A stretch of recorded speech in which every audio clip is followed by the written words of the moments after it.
This video discusses hybrid or blended synchronous teaching models for fall 2020.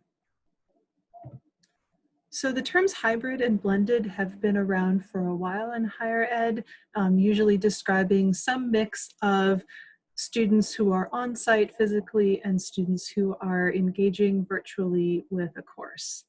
Thinking about fall 2020 in the context of COVID-19, the idea is to incorporate both students physically present in the class and students who are remote in synchronous classroom activities.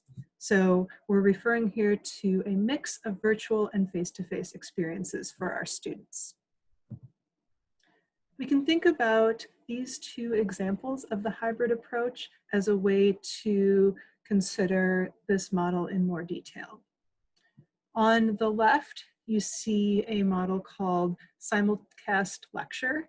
This is a blended approach in which the instructor presents content, teaches the material, engages students in discussion.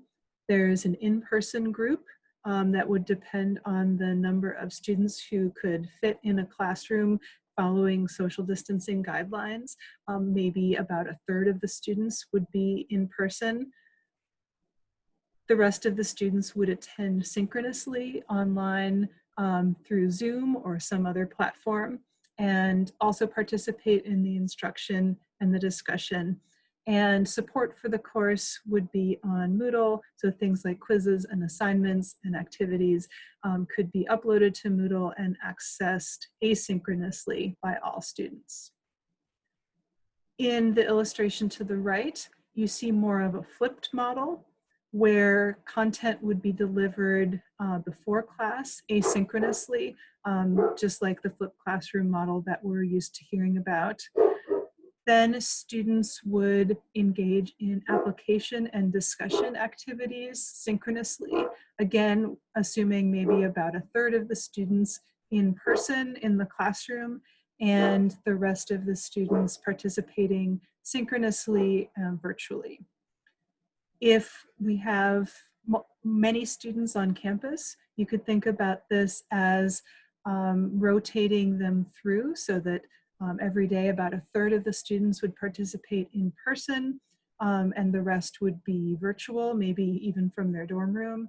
And then the next day of class, group B students would participate physically in the classroom, and groups A and C would be connecting virtually from their dorm rooms, and so on, so that all students would have a chance to be in the physical classroom, but they wouldn't all be in there at the same time. So this illustration gives you a sense of what we would be talking about. Students on campus would rotate depending on the room capacity. Students off campus who maybe were living at home or were international students would be always attending virtually, the group D that you see here. And then there might be some remote students who couldn't attend in real time because of time zone or technology limitations, who would also need to have resources to participate asynchronously in the class.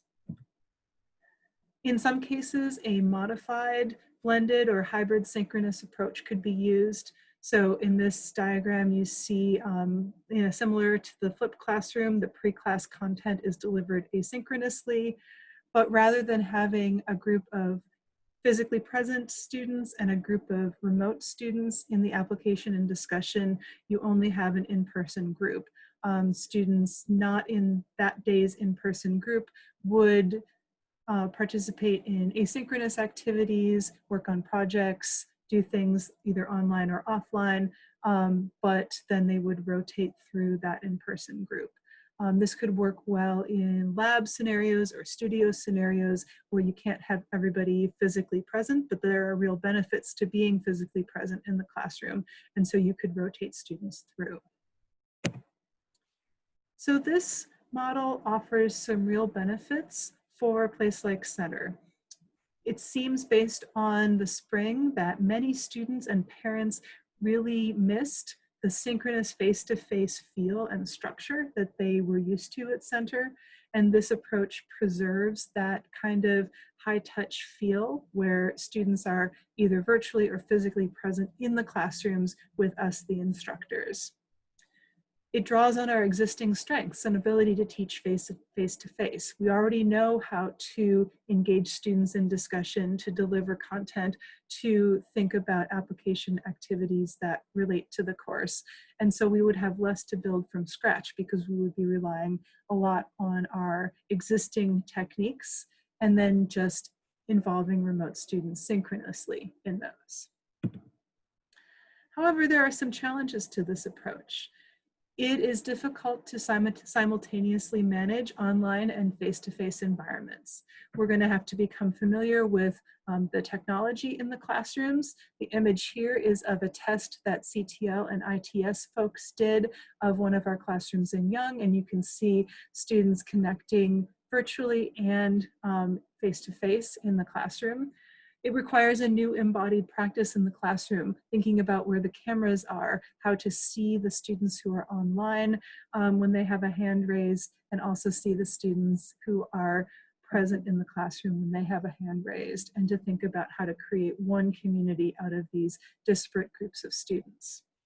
In this model, special attention must be paid to remote learners' experiences. It's easy for them to feel disengaged and intellectually remote as well as physically remote. And so for reasons of access and equity and community, it will be really important to think about their experiences and making those high quality as possible. If you'd like to learn more about hybrid blended synchronous models, here are some resources. This PowerPoint will be uploaded to the website along with this video, and so we welcome your engagement further with this model, and also we're here at CTL to help with any questions that you have about technology or course design, so please don't hesitate to reach out and ask.